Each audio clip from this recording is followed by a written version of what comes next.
Hello दोस्तों, आपका मेरे यूट्यूब चैनल बुक से पढ़ाई पर स्वागत है। आज हम लोग करने जा रहे हैं कार्यपत्रक नंबर 20 जो कि कक्षा 9th की है। विषय सामाजिक विज्ञान। तिथि 24 अगस्त 2021।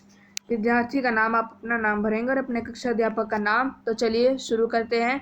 जो आज का हमारा टॉपिक है वो है लोकतंत्र क्या है। पहले हम समझेंगे लोकतंत्र का अर्थ। तो चलिए शुरू करते हैं। पहले चलिए करें। तो हमें कहा गया है लोकतांत्रिक व्यवस्थाओं को पहचानने के लिए जो पैमाना अपनाया जाता है उसके अनुसार लोगों के पास अपनी सरकार को चुनने का अधिकार होना चाहिए, तभी वह देश लोकतांत्रिक होगा। यानी कि जब हमारे पास सरकार चुनने के लिए अधिकार रहेगा, यानी कि वोट देने का अधिकार रहेगा, तभी तो हमारा देश लोकतांत्रिक कहलाएगा। वरना कैसे कहलाएगा? अगर हमारे पास वोट देने का अधिकार नहीं है तो हमारा देश लोकतांत्रिक नहीं कहलाएगा। अर्थात यानी कि कहने का एक सिंपल अर्थ में कहने का मतलब यह है, अर्थात कहने का अर्थ यह है लोकतंत्र शासन का वह एक ऐसा रूप है जिसमें शासकों का चुनाव लोग करते हैं। ठीक है। अब हम शासकों का चुनाव हम ही वयस्क लोग करते हैं, हम लोग तो नहीं करते। 18+ के जो लोग होते हैं वही लोग करते हैं अपने शासकों का चुनाव। तो आइए कुछ गैर लोकतांत्रिक देशों के बारे में जाने। जो गैर लोकतांत्रिक यानी कि जहाँ पर एक ही आदमी का पूरा सरकार है। म्यांमार, जहाँ के सैनिक शासकों का चुनाव लोगों ने नहीं किया और यहाँ के शासक के फैसलों में लोगों की कोई भागीदारी नहीं है। यानी कि जो यहाँ पे म्यांमार के जो राष्ट्रपति थे, आपने पिछले साल सुना होगा, सैनिकों ने तख्ता पलट कर दिया था जिसके कारण इनका चुनाव लोगों ने नहीं किया था और शासकों के चुनाव में यानी कि फैसलों में किसी में भी लोगों की कोई भागीदारी नहीं है आज भी म्यांमार में। ऐसे नेपाल के राजा, सऊदी अरब के शासक के द्वारा चुने हुए यहाँ पे हम जैसे लोगों का कोई अधिकार नहीं होगा। जो राज परिवार में जन्म लेगा उसी के कारण उन्हें यह हक पाया है। ठीक है। जो राज परिवार में जन्म लेगा, जैसे कि राज परिवार में अगला जो बेटा होगा, जो अगला बेटा होगा वही अब शासक बनेगा। हाँ, अब तुम्हारी बारी, अब तुम बनो। ऐसे ऐसे अगर वो 30 साल जिएगा तो 30 साल के लिए वो शासक रहेगा। ठीक है। तो ये हमारी लोकतंत्र की विशेषताएं। आप इस टेबल को पूरी अच्छी तरह से पढ़ लीजिएगा। हाँ, कि लोकतंत्र सरकार के बारे में पूरी लोकतंत्र की विशेषताएं हैं। कुल 4 विशेषताएं होती हैं, और भी विशेषताएं होती हैं जब आप आगे पढ़ेंगे तो। ठीक है, तो आप इन्हें पढ़ लीजिएगा। आइए फटाफट सवालों को करते हैं।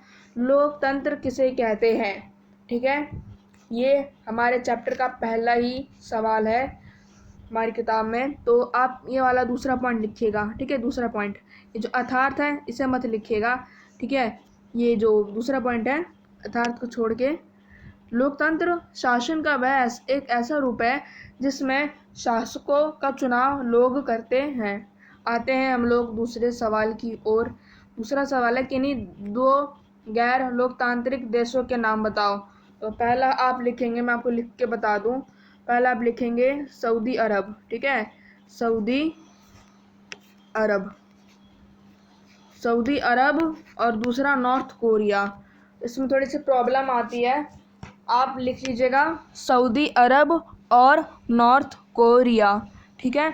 तीसरा है लोकतंत्र में प्रमुख फैसले लेने का अधिकार किसके पास होता है? तो लोकतंत्र में आप इसको यूँ लिखिएगा, देख सकते हैं, मैं आपको दिखाऊं तो इसको आप ऐसे लिखिएगा।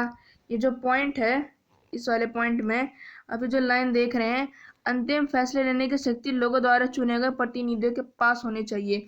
तो यानी कि आप ये लिखिएगा लोकतंत्र में प्रमुख फैसले लेने का अधिकार जनता द्वारा चुने गए प्रतिनिधियों का होता है।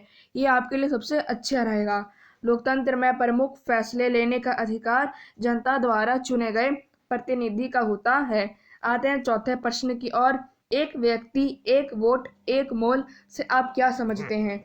तो आप यह वाला पॉइंट लिखिएगा। इसमें आंसर भी दिए गए इसी वर्कशीट में, आप यह वाला पॉइंट लिख लीजिएगा।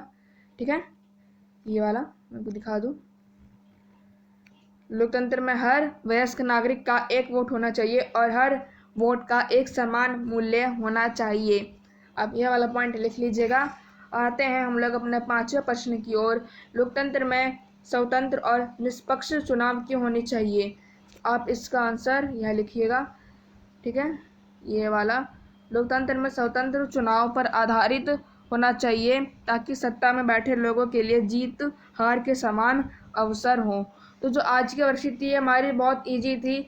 अगर आपको हमारे वर्कशीट के सॉल्यूशन अच्छे लगे तो प्लीज़ वीडियो को लाइक कीजिएगा और चैनल को सब्सक्राइब कीजिएगा। मिलते हैं अगली वीडियो में। Thanks for watching.